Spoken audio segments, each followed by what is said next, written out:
పరిచయం చేసుకునడానికి మరి అవకాశం వచ్చింది.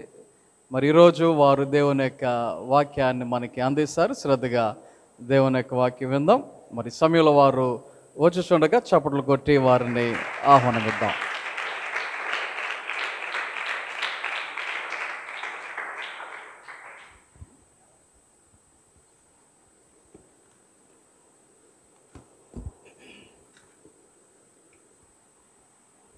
మొట్టమొదటిగా దేవాతి దేవునికి నా హృదయపూర్వక వందనాలు తెలియజేసుకుంటూ, అదేవిధంగా అవకాశం ఇచ్చిన డాక్టర్ జాన్ ఇజ్రాయేల్ గారికి మరి నేను చాలా సంతోషపడ్డాను. ఉదయకాల సమయంలో మేము పరిచయం చేసుకున్నాం. మరి ఆయన విదేశాల్లో అనేకమైన ప్రాంతాల్లో మరి గాస్పల్ చెప్పడం అంటే మరి మాటలు కాదు. ఈ రోజుల్లో సేవ చేయడం, అనేకమైన కంట్రీస్లో చేయడం అంటే ఖచ్చితంగా దేవుని కృప ద్వారా మరి ఎంతో చక్కగా సేవ చేస్తున్నారు. ఇంకా ఎక్కడైతే గాస్పల్ రీచ్ అవ్వలేదో ఆ ప్రాంతాల్లో కూడా ఇంకా సేవ చేయాలని మనస్ఫూర్తిగా కోరుకున్న వారి యొక్క కుటుంబానికి, వారి యొక్క పిల్లలకి నా హృదయపూర్వక వందనాలు. అండ్ అవకాశం మరి తండ్రి సమానులైన మరి అంకుల్ గారికి వచ్చింది, పుల్లారావు అంకుల్ గారికి మరి నాకు ఇచ్చారు ప్రేమతో. దాన్ని బట్టి నేను ఎంతో సంతోషిస్తున్నా. అండ్ మనందరం కూడా ఇంకా వాక్యంలోకి వెళ్దాం. ఈరోజు నేను చెప్పబోయే వాక్యం ఏంటంటే, మొట్టమొదటిగా love, second one compassion, third one forgiveness. ఈ మూడు మాటలు మనం నేర్చుకుని వాక్యాన్ని ముగించుకుందాం. అందరూ కూడా యోహాను సువార్త తీయండమ్మా.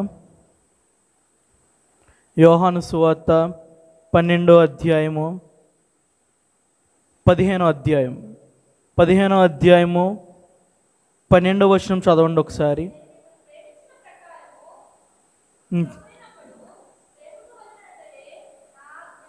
ఓకే అమ్మ, ఇక్కడ మనం చూస్తున్నాం ఏంటంటే, నేను మిమ్మల్ని ప్రేమించిన ప్రకారం ఒకరినొకరు ప్రేమించుకోవాలి. ఇక్కడ ఒక అబ్సల్యూట్ యేసుప్రభు వారు ఇచ్చేసారు. ఏంటంటే నేను చేసిన ప్రకారం అంటే ఆయన చెప్తున్నాడు ఏంటంటే, మీరు ఒకరినొకరు ప్రేమించుకోమని చెప్పట్ల.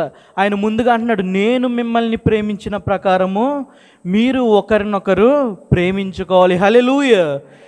ఈ రోజుల్లో ఏదైనా ఒక కష్టమైన పని ఏమైనా ఉందంటే కేవలం ప్రేమ మాత్రమే, అవునా? ఈ రోజుల్లో ఇక్కడ దేవుడు అంటాడు, ఫస్ట్ కొరింథియన్స్, మొదటి కొరింథీయులు రాసిన పత్రికల్లో దేవుడు అంటాడు, కాగా విశ్వాసము, నిరీక్షణ, ప్రేమ ఈ మూడు నిల్చును, వీటిలో శ్రేష్టమైనది ప్రేమయే. హల్లెలూయా.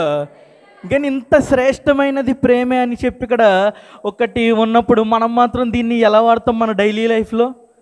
ఎక్కడ చూసినా ఒక వ్యర్థమైన పదంగా మనం వాడతాం. బట్ ఇక్కడ యేసుప్రభు వారు అంటారు, వీటిలో శ్రేష్టమైనది ప్రేమయే. అంటే ప్రేమకు యేసుప్రభు వారు ఒక శ్రేష్టమైన పొజిషన్ ఇస్తే, మన జీవితంలో ప్రేమకు మనం ఎక్కడిచ్చాం?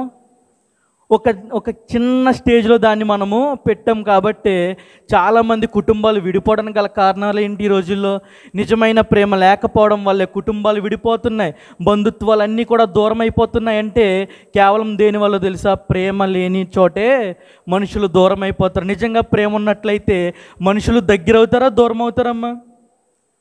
దగ్గర అవుతారు. మనం నిజంగా మీరు ఒకసారి ఆలోచించుకోవాలి. ఏంటో తెలుసా, మన కుటుంబంలో ఖచ్చితంగా ఇప్పటికీ మనతో మాట్లాడిన వారు, మాట్లాడకుండా ఉండేవారు ఎంతోమంది ఉంటారు. ఎందుకు తెలుసా? కేవలం మన మధ్య ప్రేమ అనే బంధము లేనప్పుడు. బట్ ఇక్కడ నేను చెప్తాను, యేసు ప్రభు వారు ఏదైతే మన జీవితంలో ఉండదు, నిజమైన ప్రేమ ఉండదు. ఇప్పుడు ఈ రోజుల్లో ప్రేమ అంటే వన్ డేలో, లేదంటే ఎవరో అంట బీటెక్ జాయిన్ అయినప్పుడు ప్రేమించుకుని పెళ్లి చేసుకున్నారంట.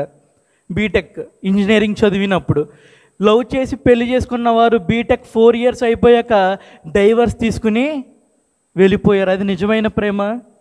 ఈ రోజుల్లో నిజమైన ప్రేమ ఎక్కడ కూడా మనము చూడట్లే. బట్ నిజమైన ప్రేమకు ఒక రూపం దేవుడు ఏర్పాటు చేశాడు. ఆ రూపం ఎవరికైనా తెలుసా? ప్రేమకు రూపం ఉంది. ఆ రూపం ఏంటి చెప్పాలి? పర్లే. యేసు ప్రభుయే ప్రేమకు ఒక రూపము. హల్లెలూయా. ఎలా ఆయన ప్రేమకు రూపమయ్యారంటే ఒకసారి దాని కింద వర్సెస్ చదవండి అమ్మా.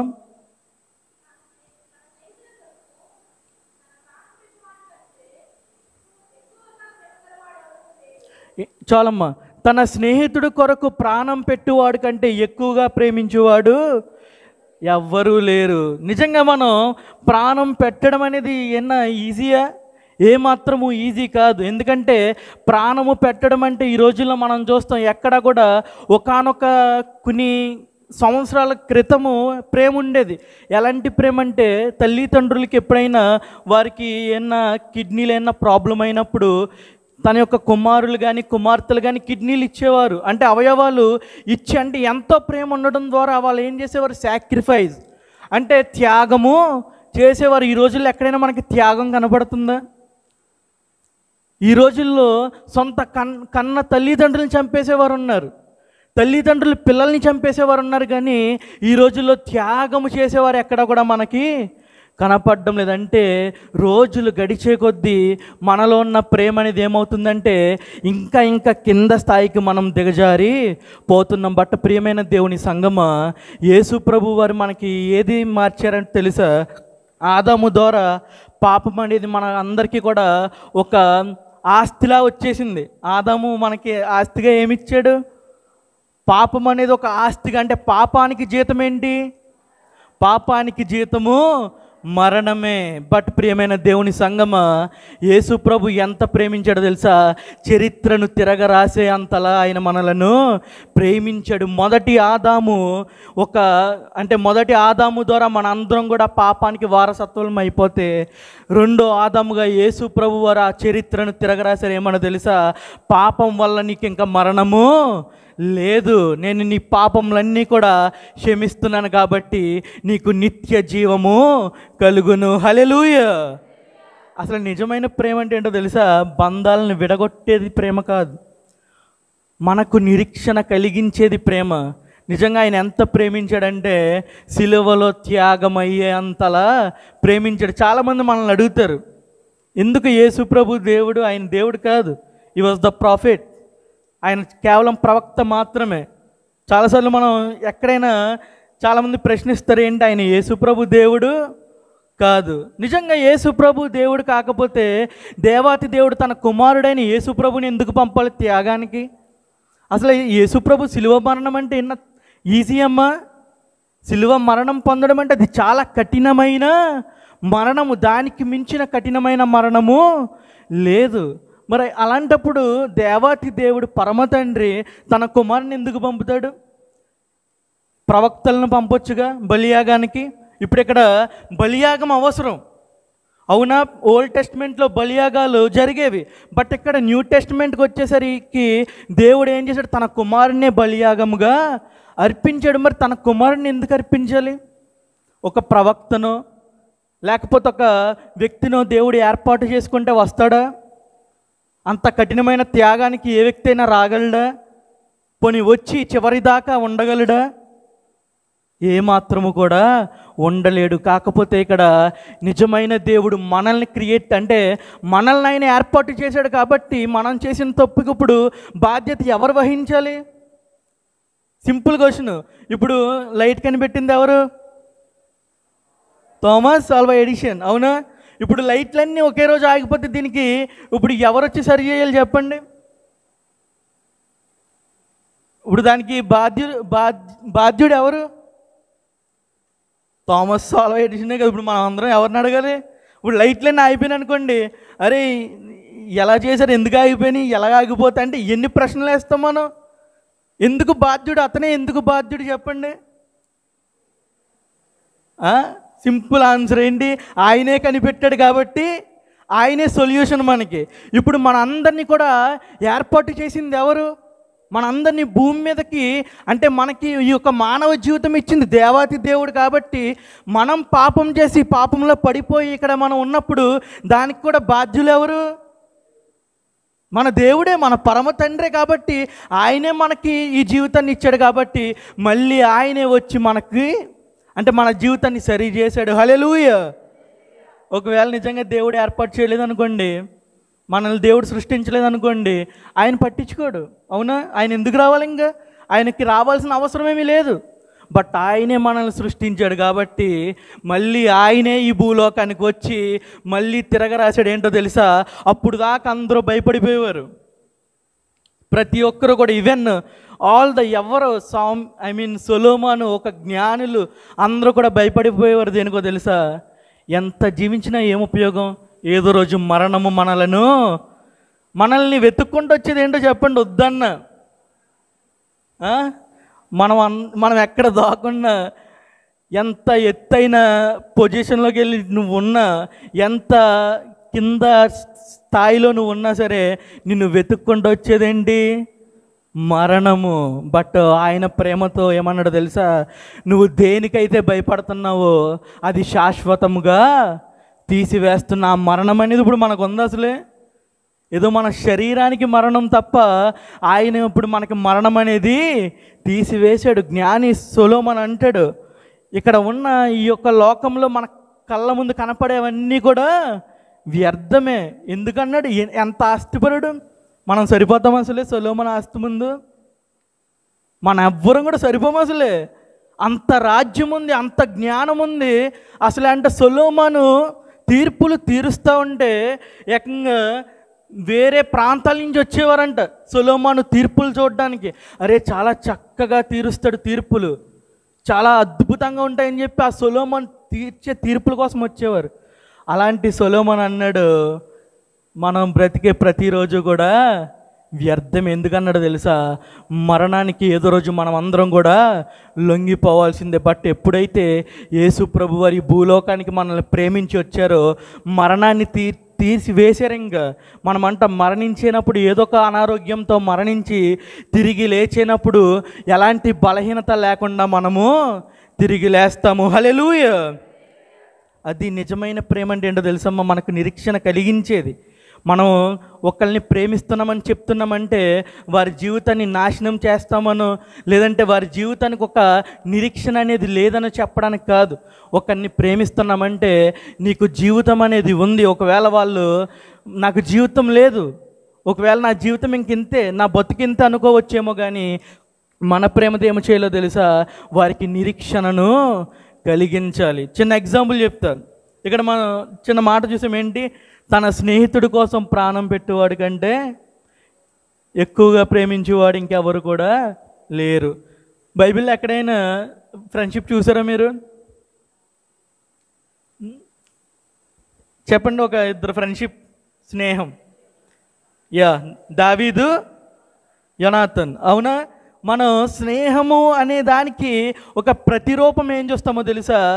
దావీదు అండ్ యోనాథన్. అంటే ఇక్కడ మన స్నేహం అంటే చాలాసార్లు మనం అనుకోవచ్చు, ఇక్కడ ఈ యొక్క యోనాథన్ ఎవరంటే సౌలు యొక్క కుమారుడు, అంటే ఒక ప్రిన్స్. సౌలు అనే వ్యక్తి ఒక రాజు యొక్క కుమారుడే ఒక ప్రిన్స్. లైక్ రాజు యొక్క కుమారుడు ఏమవుతాడు? యువరాజు అవుతాడు. బట్ ఇక్కడ మనం చూస్తాం ఇక్కడ ఎలాంటి స్నేహం అంటే, ఇక్కడ దావీదుకి సౌలుకి అంటే యోనాథన్ యొక్క తండ్రికి పడదు. వీళ్ళిద్దరూ కూడా అంటే దావీదు ప్రేమిస్తాడు తప్ప ఈ సౌలు అనే వ్యక్తి దావీదుని ఎప్పుడెప్పుడు చంపుదామని చూస్తాడు. అలాంటి పరిస్థితుల్లో ఒక ప్రిన్స్, ఒక కుమారుడు, ఇక్కడ దావీదేమో ప్రిన్స్ అయిపోయాడు. ఇప్పుడు దావీదు ప్రిన్స్ అయినప్పుడు యోనాథన్ ఏం చేయాలి? ఒక ప్రిన్స్ కుమారుడుగా ఏం చేయాలి చెప్పండి? అరే నాకు రావాలి ఇవన్నీ, నాకు ఈ జైలన్నీ రావాలి, నేను ఒక మంచి స్థాయిలోకి వెళ్ళాలి, నన్ను జనాలందరూ మెచ్చుకోవాలి తప్ప నేను రాజకుమారుణ్ణి. అవునా? ఇప్పుడు యోనాథన్ ఏమనుకోవాలి? నేను రాజకుమారుణ్ణి, ఇక్కడ ప్రజలందరూ నా వైపే తిరగాలి, దావీదు వైపు వెళ్ళడం ఏంటి? దావీదుకు జైలు కొడతాం ఏంటి? పోనీ కొడితే నా తండ్రికైనా కొట్టాలి, కానీ దావీదుకి ఎందుకు కొట్టాలి? ఈ రోజుల్లో స్వార్థం అంతే కదమ్మా.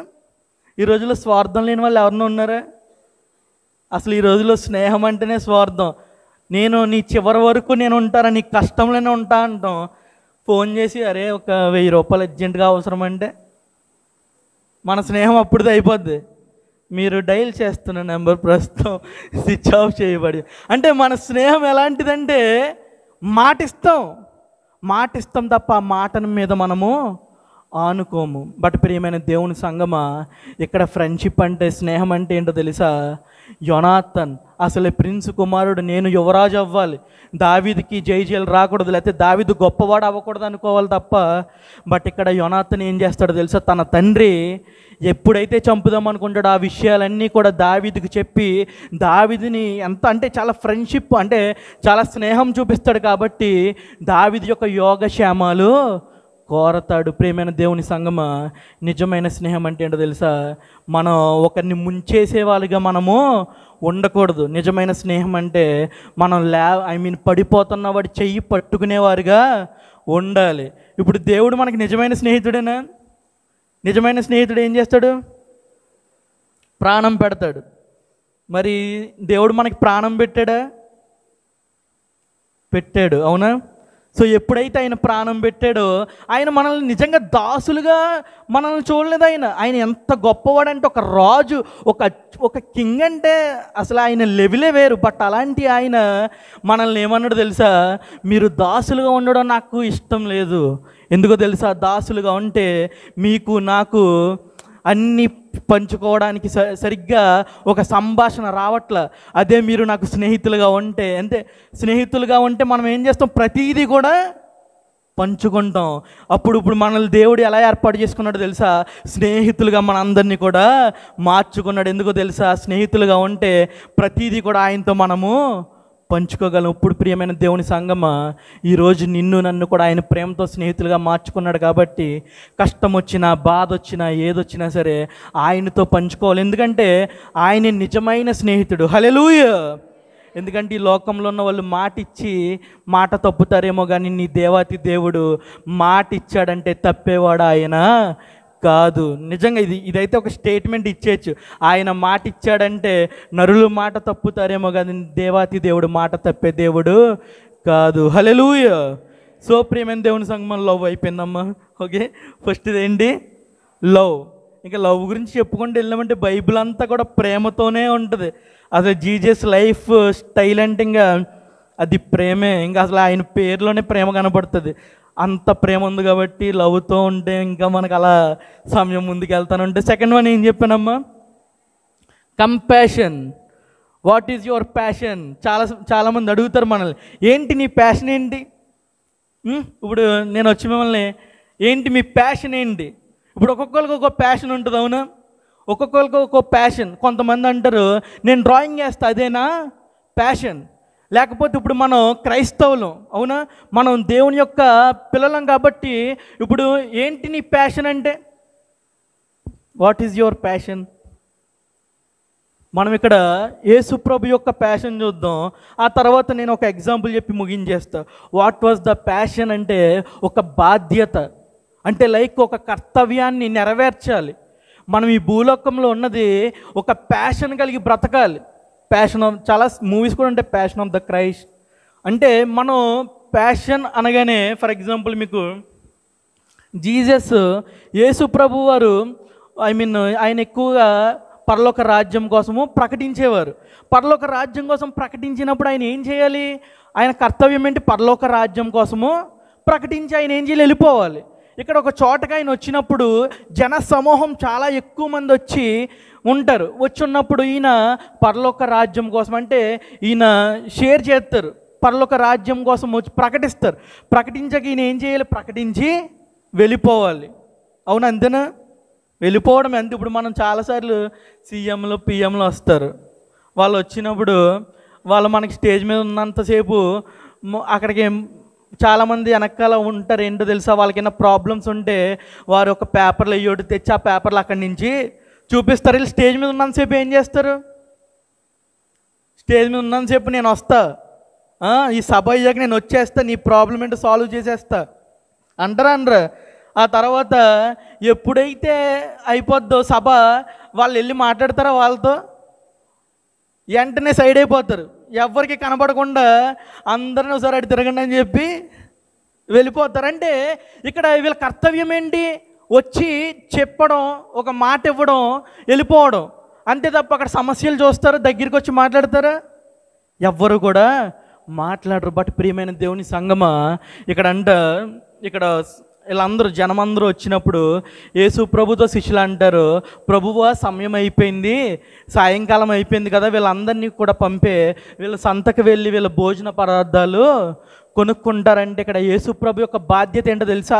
ఆయన కోసం వచ్చారు కాబట్టి ఇప్పుడు వాళ్ళకి ఫుడ్ ఫీడింగ్ ఎవరు చేయాలి? ఇప్పుడు యేసు ప్రభుని చూడడానికి అందరూ కూడా ఈయన గొప్ప కార్యాలు చేస్తాడు, చాలా గొప్పగా ఈయన గాస్పల్ షేరింగ్ చేస్తున్నాడు అని చెప్పి అనేక మంది వచ్చంట వాళ్ళందరూ కూడా స్వస్థతలు పొందుతారు. అనేక మందిని దేవుడు అక్కడ స్వస్థపరుస్తాడు. ఇక్కడ ఇప్పుడు బాధ్యత యేసు ప్రభుకు ఉండాలా అక్కర్లేదా? వచ్చిన వారు ఎవరి కోసం వచ్చారు?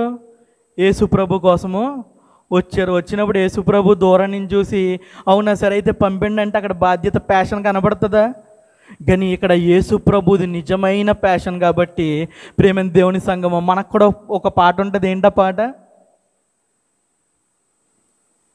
2 రొట్టెలు 5 రొట్టెలమ్మా, 5 రొట్టెలు 2 చేపలు 5,000 మందికి పంచెనురో ఓ రన్నో ఏసన్నా.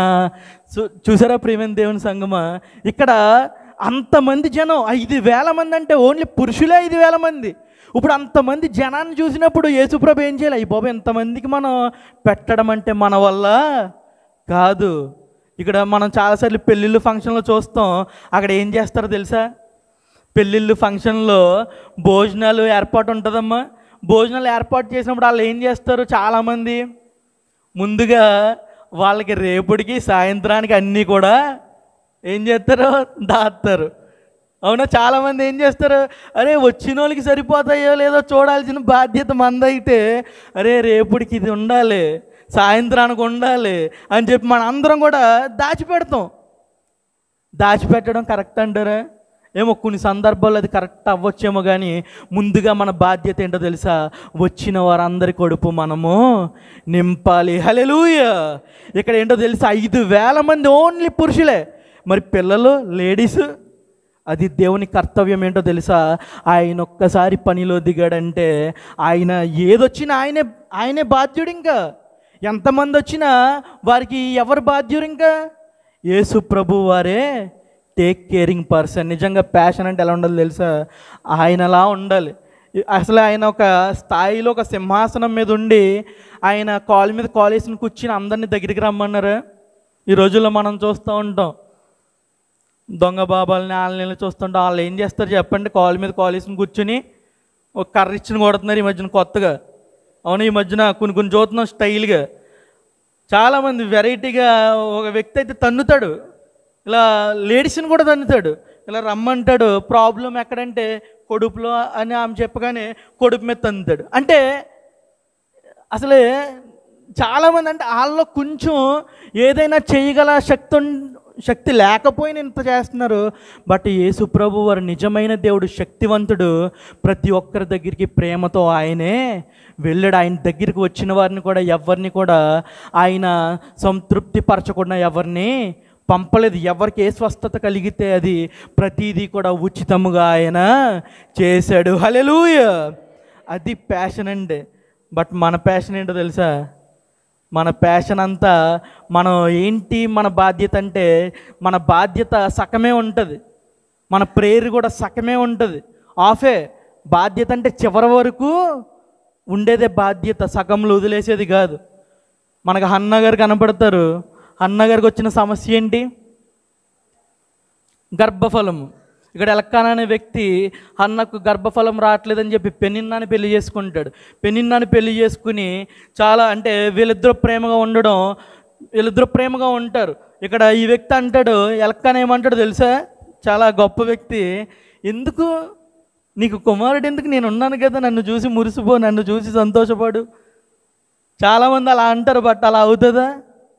ఎన్నటికీ అవ్వదు. మరి అలా చెప్పినవాడు ఇంకో పెళ్ళి చేసుకోకూడదు. బట్ ప్రియమైన దేవుని సంగమా, ఇక్కడ ఎప్పుడైతే పెనిన్నాని పెళ్లి చేసుకుంటాడో, పెనిన్నా అంట ప్రతిసారి సూటిపోటి మాటలు మాట్లాడుతుంది. అన్నాకేమో అవి గుచ్చుకొని చాలా బాధపడతా ఉంటుంది. అప్పుడు చివరికి ఏం చేస్తుందో తెలుసా? ఈ యొక్క హన్న దేవుని మందిరంలోకి వెళ్ళి ప్రార్థన చేస్తుంది. ఎలాగో తెలుసా? కుమ్మరించి అంట తన బాధను కుమ్మరించి ప్రార్థన చేస్తూ ఉంటే ఏలి అనుకుంటాడు మత్తురాలా అంటాడు. అంటే కుమ్మరించి అంటే ఇంకా ప్రపంచాన్ని మర్చిపోద్ది. ప్రపంచాన్ని మర్చిపోయి ఒక బాధ్యత తీసుకుంటుంది. ఏంటో తెలుసా? ప్రార్థన. ఆ ప్రార్థన ఎలాంటి ప్రార్థన తెలుసా? ఒక దైవ సేవకుడు చూసి మత్తురాలు అయ్యావా అని అడుగుతాడు. ఎందుకో తెలుసా? తను ఎలాంటి ప్రార్థన చేస్తుందో తెలుసా? ఏడుస్తూ ప్రార్థన చేస్తుంది. మన ప్రార్థన ఎలా ఉంటుంది? కళ్ళు మూసుకుంటాం, పక్కన వాళ్ళు ఎవరిని చూస్తున్నారా? అంటే మన ప్రార్థన చేసేంతసేపు కూడా బాధ్యత కలిగి చెయ్యం. మన ప్రార్థన ఏంటో తెలుసా? పక్కన వాళ్ళు వింటున్నారా, అలా గట్టిగా చేస్తున్నారా, ఇంకా గట్టిగా చెయ్యాలి మనం. అంటే మనం ప్రార్థన ఎవరి కోసం చేస్తున్నాం? పక్కన వాళ్ళు వినడం కోసం ప్రార్థన చేస్తాం. బట్ మన ప్రార్థన మనం పక్కన వాళ్ళ కోసం చేయకూడదు, మన కోసం ప్రార్థన చెయ్యాలి. హల్లెలూయా. ప్రార్థన చేసింది దేవుడు ఆషామాషి దేవుడు కాదమ్మా. నువ్వు ప్రార్థన చేసి అడిగితే ఆయన ఎలాంటి బహుమానం ఇచ్చాడో తెలుసా? ఇక్కడ హన్న ప్రార్థన చేసి ఒక తీర్మానం చేసుకుంది. ఏంటో తెలుసా? నీవు నాకు కుమారుని ఇస్తే నేను నీ మందిరంలో ఇచ్చేస్తా అని మాట ఇచ్చింది. హల్లెలూయా. నిజంగా ఎప్పుడైనా దేవుడితో ఏంది ఒక తీర్మానం చేసుకోవాలి. తీర్మానం నిజంగా ఇక్కడ హన్న చెప్పిన ప్రకారం చేసింది. దేవుడు ఎలాంటి కుమారుని ఇచ్చిందో తెలుసా? రాజులను సైతం అభిషేకించగల సాముయేల్ని ఇచ్చాడు దేవుడు. హల్లెలూయా. నిజంగా రాజు గొప్పడా? రాజుని అభిషేకించినాడు గొప్పడా? అశ్విష్ అన్నారండి. రాజు గొప్పడా? రాజుని అభిషేకించిన వాడు గొప్పవాడా? ఇప్పుడు అభిషేకించిన వాడు గొప్పవాడా? అభిషేకం ఇచ్చిన శక్తిని ఇచ్చిన వాడు గొప్పవాడా? ఇప్పుడు ఆ శక్తి ఇచ్చింది ఎవరు? యేసయ్య. హల్లెలూయా. నిజంగా ఈవెన్ మనం ఏది చేసినా, ఏది జరుగుతున్నా దానివల్ల ప్రతి సమస్తము ఎవరికి కలుగుతుందంటే మన దేవాతి దేవునికి మాత్రమే కలుగుతుంది. బట్ మనం ఈ రోజుల్లో కొంతమంది వచ్చారంటే తెలుసా? ఏమన్నా చేశారంటే అది నేనే చేయగలను, నేనే చేశాను. అరే ఆమెకి ఇలా అయిందంట, ఆమెకి ఇలా హీలింగ్ అయిందంటే నేనే చేశాను. నువ్వెందుకు చేస్తావు? ఎవరు చేస్తారు? అది దేవుడు చేస్తాడు. హల్లెలూయా.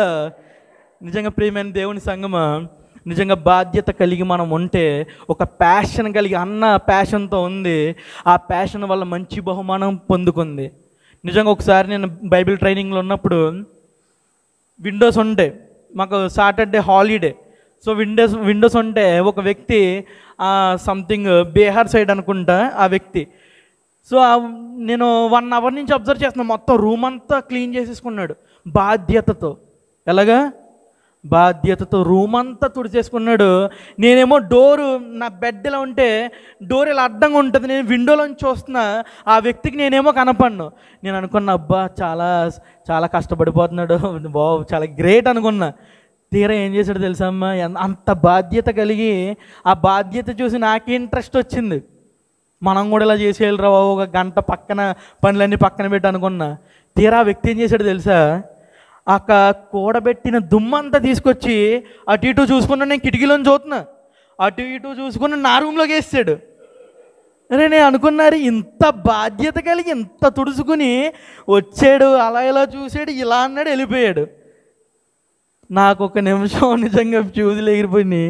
ఏం చేయాలి తెలియట్లా. మా కేరళ కాబట్టి చుట్టూ చెట్లే. అయితే అటు బాగానే వేసి వెళ్ళిపోయాడు. నేను అనుకున్నా ఇలాంటి వాళ్ళు కూడా ఉంటారని అనుకున్నా. ఈలోపే గట్టిగా గాలేసింది, మళ్ళీ అది వెళ్ళి వాళ్ళ రూమ్లోకి వెళ్ళిపోయింది. నేను అనుకున్నా మనం ఏది చేస్తామో అదే తిరిగి వస్తుంది. ప్రియమైన దేవుని సంగమా, మన బాధ్యత దేవుని పనుల పట్ల చూపిస్తే, మనం ఆయన పనులు చేస్తే ఆయన మన పనులు చేస్తాడు. హల్లెలూయా. ఓకే అమ్మ, 3వది చెప్పండి, ముగించేస్తే. ఇంకా 3వది ప్రపంచంలో అతి కష్టమైన పని ఫర్గివ్నెస్. అవునా? ప్రపంచంలో అతి కష్టమైనది ఏంటి? చాలామంది లేడీస్ అంటారు ఏంటో తెలుసా? నేను ఏదైనా చేస్తాను కానీ అసలు నిన్ను మాత్రము క్షమించను. చాలామంది ఇది లేడీస్కే ఇచ్చేద్దాం. ఎందుకంటే చాలామంది లేడీస్ దగ్గర మనకి ఏమి దొరకదంటే క్షమాపణ దొరకదు. పురుషుల్లో కూడా ఉంటారు, అసలు నేను క్షమించను.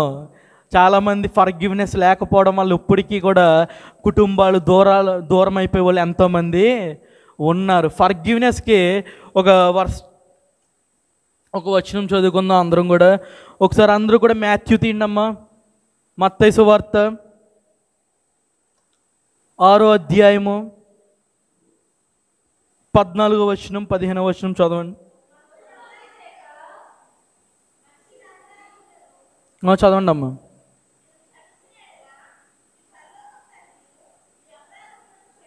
దేవుని స్తోత్రం, హల్లెలూయా. ఇక్కడ మనం ఒక మాట చూస్తున్నాం, ఏంటో తెలుసా? మనుషుల అపరాధములు మనము క్షమిస్తే అంట పరలోకపు తండ్రి మన అపరాధములు క్షమిస్తాడు. ఇంకొకటి ఉంటుంది స్టేట్మెంట్, ఏంటో తెలుసా? నేను మిమ్మల్ని క్షమించిన ప్రకారం మీరు క్షమించాలి. హల్లెలూయా. నిజంగా ఆయన ఎంత గొప్ప దేవుడు అంటే ఆయన చేసిందే చెప్తాడు, చెప్పింది ఖచ్చితంగా చేస్తాడు. మనం అంటామా?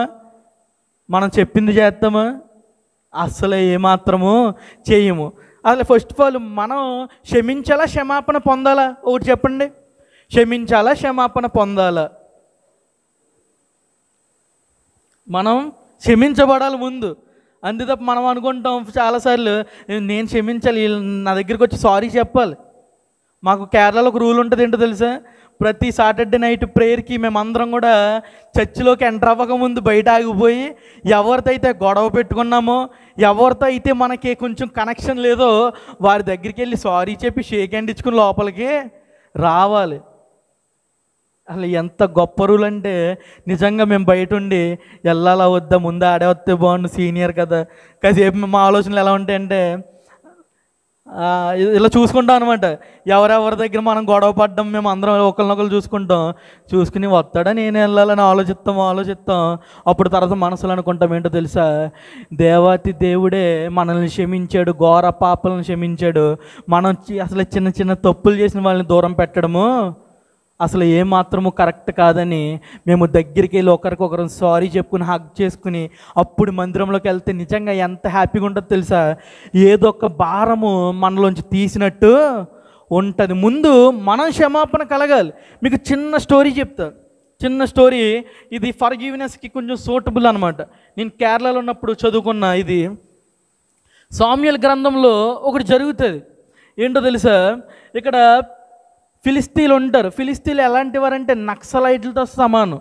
అంటే ఎప్పుడు చూసినా ఈ ఇశ్రాయేల్ వారు ఎప్పుడు దొరుకుతారా, వీళ్ళని మనం ఎప్పుడు చంపేద్దాం, ఇలా తిరుగుతూ ఉండేవారు. అయితే ఇశ్రాయేల్ తరపున ఉన్నవాడు ఎవరు? మన దేవాతి దేవుడు ఇశ్రాయేల్ ప్రజల వైపు నిలబడ్డాడు. ఇశ్రాయేల్ దేవుడు నిద్రపోడు, కునుకడు, నిద్రపోడు. అంటే ఇక్కడ ఇశ్రాయేల్ ప్రజల వైపు దేవాతి దేవుడు ఉన్నాడు. ఇక్కడ ఫిలిస్తీన్లేమో ఎప్పుడు చూసినా వీళ్ళని టార్గెట్ చేసేవారు అనమాట, చంపేద్దామని. అయితే ఇక్కడ ఒక చిన్న వార్ జరుగుతుంది. ఇశ్రాయేల్ మీదకి ఫిలిస్తీన్లు వస్తారు. వీళ్ళిద్దరూ కూడా యుద్ధ పంకులు, అంటే యుద్ధము చేసుకున్నప్పుడు అంట ఇశ్రాయేల్కు మరణం వస్తుంది. ఇశ్రాయేల్ ప్రజలు చనిపోతారు చాలామంది చనిపోయినప్పుడు ఇప్పుడు వెంటనే వీళ్ళందరూ కూడా ఆలోచిస్తారు. ఇక్కడ యుద్ధం అయిపోగానే వీళ్ళందరూ ఆలోచిస్తారు, ఏంటి మనకు ఓటమి వచ్చింది, మనం ఎందుకు అపజయం పొందాం? ఫిలిస్తీన్లు మన మీదకి యుద్ధానికి వచ్చినప్పుడు ఎందుకు మనం అపజయం పొందాం? ఇప్పుడు మనకే ఉంటుంది కదమ్మా. ఇప్పుడు ఎప్పుడైనా మన మీదకి ఒక యుద్ధం జరిగినప్పుడు ఓటమి కలిగితే మనం ఏం ఆలోచిస్తాం? ఎందుకు, ఎక్కడ ఏది పాయింట్ తగ్గింది? మనందరం కూడా కూర్చొని సంభాషిస్తాం. ఏంటో తెలుసా? ఏ పొరపాటు చేసాం, మనం పొరపాటు చేసామా లేదని ఆలోచిస్తామా లేదా? ఖచ్చితంగా మనము ఆలోచిస్తాం. ఇక్కడ కూడా ఆలోచించి పెద్దలందరూ ఒక నిర్ణయంకి వచ్చి అనుకుంటారంటే తెలుసా? మన దగ్గర ఉన్న దేవుని మందసం పట్టుపడ్డది. దేవుని మందసం ఈ ఫిలిస్తీన్లు పట్టుకెళ్ళిపోయారు, అంటే పట్టుపడ్డది. కాబట్టి మనందరం కూడా యుద్ధము ఓడిపోయామని చెప్పి తెలివిగా ఏం చేస్తారో తెలుసా? ఇలా మందసాన్ని తెచ్చేస్తారు. చాలాసార్లు అంతే కదా, కుటుంబాలైనా గొడవలైనా అనుకోండి, మనమైనా తక్కువైపోయామనుకోండి, ఎక్కడ తక్కువయ్యామో అక్కడ మనం ఆ పరిష్కారం చేసుకుని అప్పుడు ఇంకేం చేస్తాం? ఇప్పుడు రండి ఎవరొస్తారు? ఇప్పుడు ఏదైతే తక్కువైపోయిందో అది ఒకసారి మన దగ్గరికి వచ్చేసింది అనుకోండి, ఎలా అయిపోతాం? అప్పుడు దాకా పిల్లిలా ఉండేవాళ్ళం. ఇప్పుడు ఫర్ ఎగ్జాంపుల్ మనం కొంచెం అప్పుల బాధల్లో ఉన్నాం అనుకోండి, మనకి అక్కడెక్కడో ఉంటాడు, మనకు అప్పు ఇచ్చినాడు. మనం ఏం చేస్తాం? ఎక్కడి నుంచే లెఫ్ట్కి వెళ్ళిపోతాం. మన పని అటైనా ఎటో వెళ్ళిపోతాం. ఎందుకు? మనకి ఎప్పుడైతే ఆపద ఉంటుందో మనకి కొంచెం ఏదో తెలియని ఒక పెద్ద కష్టంగా అనిపిస్తుంది, ఫేస్ చేయలేం. ఇక్కడ పాయింట్ ఏంటో కనిపెట్టేశారు. ఏంటంటే మందసము లేదు, తెచ్చేసారు. ఇంక ఊరుకుంటారా? ఒక్కసారి మన దగ్గర లేని మన దగ్గరికి వచ్చింది అనుకోండి, ఎలా ఉంటుంది? ఇంకా అసలే మనల్ని ఆపేవాడే ఉండడు. ఇంకా మనం అనుకుంటాం ఇంకా అది ఇంకా మనం ఇంకా తగ్గేది లేదంటాం. ఇక్కడ కూడా ఏంటో తెలుసా, ఇక్కడ ఇశ్రాయేల్ ప్రజలు ఇప్పుడు కేకలేస్తున్నారంట, ఇప్పుడు రండ్రా చూసుకుందాం. ముందు వచ్చారు, మమ్మల్ని ఓడించారు, మాలో చాలామందిని చంపేశారు కదా, ఇప్పుడు రండి మనము తేల్చుకుందాం అన్నారు. అప్పుడు ఫిలిస్తీన్లు అనుకున్నారు, అరే మొన్నే కదా వీళ్ళకి ఓటం వచ్చింది, మొన్నే ఇంతమందిని మనం చంపేసాం, మళ్ళీ వీళ్ళేంటి మళ్ళీ గట్టిగా అరుస్తున్నారు, మళ్ళీ వీళ్ళు ఏంటో చూద్దామని చెప్పి మళ్ళీ వీళ్ళిద్దరూ యుద్ధము చేసుకుంటారు. యుద్ధంలో ఈసారి యుద్ధం జరిగినప్పుడు ఎవరు గెలవాలి చెప్పాలి. మరి ఇంత చెప్పాక ఇప్పుడు లేనిది తెచ్చేశారు, మందసం మిస్ అయిపోయింది, ఆ మందసం తెచ్చేశారమ్మా. ఇప్పుడు యుద్ధం ఎవరు నగ్గాలి? దేవుని స్తోత్రం, హల్లెలూయా. నిజంగా మీరు చెప్తే నమ్మరు, ఈ స్టోరీ చదివినప్పుడు నేను అదే అనుకున్నా, అరే అదేంట్రా బాబు మందసం కూడా తెచ్చేశారు, ఇంకేంటి ప్రాబ్లం ఇక్కడ అనుకున్నా. ఇక్కడ మీకు తెలుసా, ఫస్ట్ సారి యుద్ధం జరిగినప్పుడే ఇంకా తక్కువ మంది చచ్చిపోతారు, రెండోసారి యుద్ధం జరిగినప్పుడు దీనికి త్రిబుల్ మెంబర్స్ చనిపోతారు. ఎవరో తెలుసా? ఫిలిస్తీన్లు కాదు. మళ్ళీ ఎవరికి వస్తుంది ఓటమి? ఇశ్రాయేలుకే ఓటం వస్తుంది. నేను ఇంకా తిరగేయడం మొదలెట్టాను బైబిల్. అరే ఇదేంట్రా బాబు మందసం లేదని మందసం తెచ్చేసాక మళ్ళీ ఓటం వచ్చిందేంటి అనుకున్న. చాలాసార్లు మనం చేసే తప్పిదే. చాలాసార్లు మనం అనుకుంటాం, ఇక్కడ అప్పుడు సామ్యూయలు వచ్చి అంటాడు, రండి ఇప్పుడు సామ్యూయలు, అదే హన్నా కనిన కుమారుడే సామ్యూయల్, ఈ యొక్క ప్రవక్త వచ్చి అంటాడు ఏంటో తెలుసా, ఇప్పుడు రండి నేను మీకు విజయాన్ని ఇస్తాను. హల్లెలూయా. ఇక్కడ ఏమంటాడో తెలుసా, నిజంగా ఒక వండర్ఫుల్ వర్డ్ ఏంటో తెలుసా, ఇక్కడ వీళ్ళు ఎందుకు ఓడిపోతారో తెలుసా, వీళ్ళని ముందుగా ఓడించేది ఫిలిస్తీన్లు కాదు, వీరు చేసిన పాపములే ముందుగా వీరిని ఓటమికి గురి చేస్తే. చాలాసార్లు మనం ఓడిపోతున్నామంటే అవతల వారు ఏదో పెద్దోళ్ళని కాదు, ముందుగా నువ్వు నేను ఓడిపోయేది మనం చేసిన పాపములే ముందుగా మనల్ని ఓడిచ్చేస్తున్నాయి. ప్రియమైన దేవుని సంగమా, ఈ ఇశ్రాయేలు ప్రజలు అనుకున్నారు, వీళ్ళలో పాపం పెట్టుకుని అరే మందసం లేదంటే ఎక్కడవుద్ది? చాలామంది అనుకుంటారు ఇల్లంతా దేవుడి ఫోటోలతో దేవుని వాక్యాలతో నింపేస్తే సరిపోదు. ఒకవేళ నీలో పాపపు మనసు ఉన్నప్పుడు ఇల్లంతా దేవుని యొక్క వాగ్దానాలే ఉంటే నీకు విజయం వస్తుందా? రానే రాదు. ప్రియమైన దేవుని సంగమా, ముందుగా నీ పాపములను నువ్వు ఒప్పుకోవాలి. ఇక్కడ కూడా ఇశ్రాయేలు ప్రజల్లో తప్పు పెట్టుకుని వీళ్ళు తప్పులు చేస్తూ వీళ్ళు అన్య దేవతలను పూజలు చేస్తూ విజయం రావాలంటే ఎందుకు వస్తుంది? ఎన్నటికి రాదు. అప్పుడు ఈ యొక్క సామ్యూయలు అంటాడు ఏంటో తెలుసా, ముందుగా మీరు మీ పాపములను మీరు ఒప్పుకోవాలంటే ఏ విధంగా ఒప్పుకుంటారో తెలుసా? ఇశ్రాయేలు ప్రజలు ఒక బిందులో నుంచి నీళ్ళు కింద ఒలిగితే మళ్ళీ తిరిగి ఎలాగైతే మేము ఎత్తలేమో అలాంటి వారు ప్రభువా మీరు మమ్మల్ని క్షమించాలి. ఇప్పుడు బకెట్లో నీళ్ళు తెచ్చి పాలరాయి మీద వేస్తున్నానుకోండి, మీరు మళ్ళీ ఆ నీళ్ళని తీయగలరా? మనము మళ్ళీ తిరిగి అంటే అంతలా వారు తగ్గించుకున్నారు. ఎందుకో తెలుసా? వారి పాపములే ముందుగా వారిని ఓడించేసే. ప్రియమైన దేవుని సంగమా, ఒకటే మాట చెప్తున్నా, మన జీవితంలో మనకి ఓటం వస్తుందంటే ఎందుకో తెలుసా? ముందుగా మన పాపములే మనలను ఓడించేస్తున్నాయి. మనలో తప్పు పెట్టుకుని ఎదుటి వారిని జడ్జిమెంట్ మనం చెయ్యాలని ఎప్పుడు కూడా ఆశపడకూడదు. ఎందుకంటే ఇక్కడ మనం ఏ తీర్పు అయితే తీరుస్తామో మనకు అక్కడ ఆ తీర్పు తీర్చబడుతుంది. హల్లెలూయా. నిజంగా జీసస్ ఎంత ఫర్గివ్నెస్కి ఒక మారు పేరు తెలుసా? నువ్వు నేను క్షమించలేమేమో కానీ దేవుడు మాత్రం ప్రతి ఒక్క పాపిని క్షమించాడు.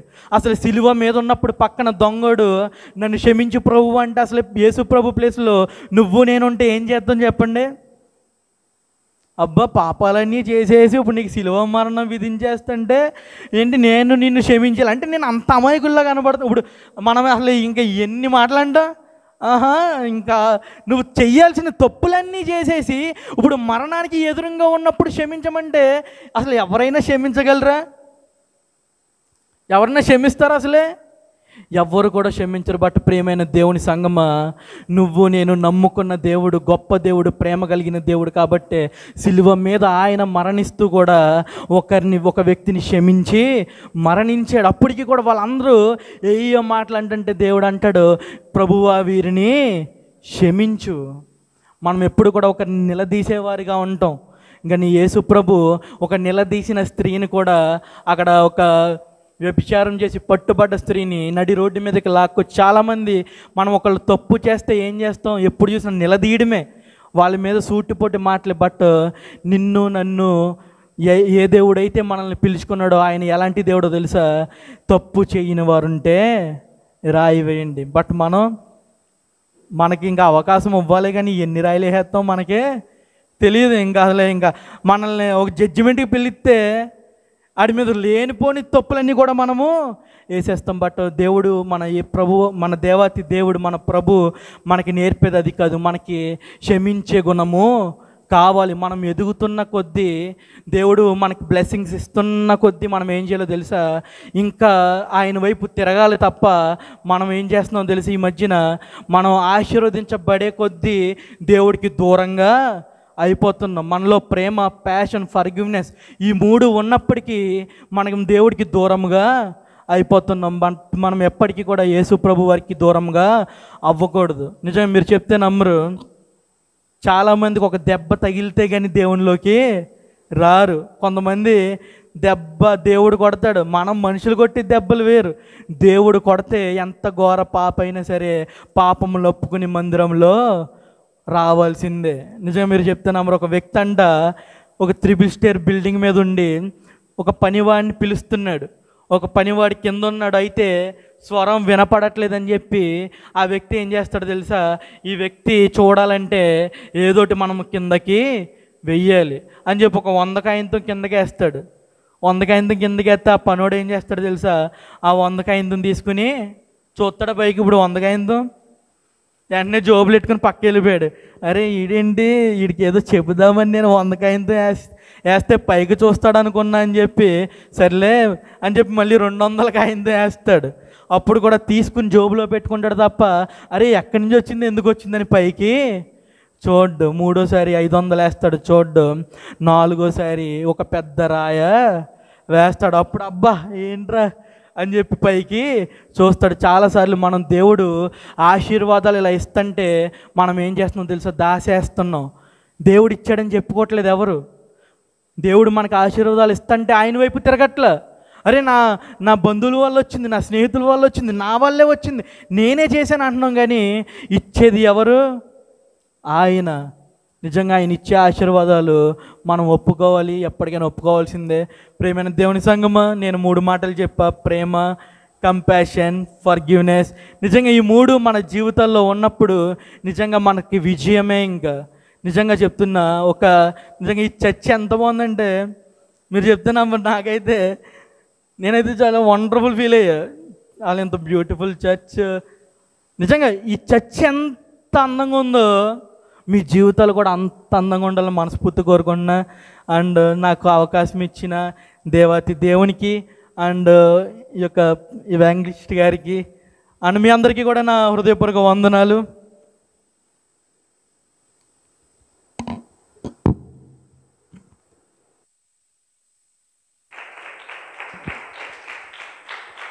దేవునికి మహిమ కలుగును గాక. హల్లెలూయా, హల్లెలూయా. 3 విషయాలు: ప్రేమ, కంపాషన్, ఫర్గివ్నెస్. మన జీవితంలో ఈ 3 మనం ఎప్పుడైతే కలిగి ఉంటామో అవి మన జీవితానికి ఎంతో ఆశీర్వాదకరంగా ఉంటాయి. అవన్నీ మనం కలిగి ఆయనకి ఇష్టలుగా జీవించడానికి దేవుడు మనందరికీ సహాయం చేయను గాక. ప్రార్థన చేసుకుందాం. అందరూ కూడా తలలో ఉంచండి, కళ్ళు మూసుకోనండి. మమ్మల్ని మిగిలిగా ప్రేమించుచున్న మా ప్రియ పరలోకపు తండ్రి, నీ ఘనమైన నామమునకు వందనాలు, స్తోత్రాలు తెలియజేసుకుంటూ ఉన్నాం. ప్రార్థన చేసిన రీతిగా పాటల్లో తోడుగా ఉన్నారు, మీకు వందనాలు. నీ వాక్యం ద్వారా మాట్లాడిన ప్రతి మాటను బట్టి వందనాలు. ప్రార్థన చేయటానికి ఇచ్చిన అవకాశాన్ని బట్టి వందనాలు. దేవా, ఈ సమయంలో సంఘాన్ని మీ చేతిగా అప్పగించుకుంటున్నాం. ప్రతి ఒక్కరిని నడిపించండి, నీ మేలుతో నింపండి. నీ వాక్యానుసారముగా ప్రతి ఒక్కరు నడుచుకునటానికి, ఈరోజు విన్నటువంటి వాక్యానుసారముగా దేవా వారు జీవించడానికి సహాయం చేయమని ప్రార్థన చేయుచు ఉన్నాం. అలాగే రేపు నీ సన్నిధిలో మేమందరం నీ యొక్క శరీరమును రక్తమును స్వీకరించడానికి నీ సన్నిధికి వచ్చుచూ ఉండగా నీ బిడ్డలమైన మేమందరము దేవా తగిన రీతిగా సిద్ధపాటు కలిగి నీ సన్నిధికి రావటానికి సహాయం చేయమని ప్రార్థన చేయుచున్నాం. అలాగే సోనాలి యొక్క వివాహ విషయంలో తోడుగున్న విధానాన్ని బట్టి మీకు వందనాలు. సంగముగా చేసినటువంటి ప్రార్థనను మీరు ఆలకించిన విధానాన్ని బట్టి మీకు వందనాలు. అలాగే రేపు 2వ తేదీన రాజు యొక్క వివాహములో నీ యొక్క సహాయం కోరుతున్నాం. అన్ని విషయాలలో ఏర్పాట్లలో మీరే తోడుగా ఉండమని నడిపించమని నీ సన్నిధిలో ప్రార్థన చేయుచున్నాం. అదే రీతికి సమయంలో దేవా నీ యొక్క బిడలుగా మేమందరం వర్ధిల్లటానికి, నడవటానికి, జీవించడానికి సహాయం చేయమని ప్రార్థన చేయుచున్నాం. నీ వాక్యాన్ని అందించిన నీ సేవకులు అనిల్ గారిని బట్టి వందనాలు. వారిని, వారి కుటుంబాన్ని, వారి పరిచర్యను దేవాన్ని యొక్క మేలులతో నింపమని ప్రార్థన చేయుచున్నాం. ఈ రాత్రికాల సమయంలో నీ బిడ్డలమైన మేమందరం నీ సన్నిధి విడిచి మా గృహాలకు వెళ్ళుచూ ఉండగా నీ మెండైన దేవునులతో ఆశీర్వాదములతో నింపి దేవా మేమందరం సిద్ధపడి రేపు నీ సన్నిధికి వచ్చి ఆత్మతో సత్యముతో నేను ఆరాధించటానికి మాకు సహాయం దయచేసి నడిపించమని యేసు నామమున ప్రార్థన చేయుచున్నాము తండ్రి. ఆమేన్. మన తండ్రి అయిన దేవుని ప్రేమ, కుమారుడైన యేసుక్రీస్తు వారి కృప, పరిశుద్ధాత్మిక నిన్ను సహవాసము, సహాయము, కాపుదల, నడిపింపు ఇప్పుడు ఎల్లప్పుడు ఆయన బిడ్డలైన మనందరకు సదాకాలము తోడే నడిపించును గాక. ఆమేన్.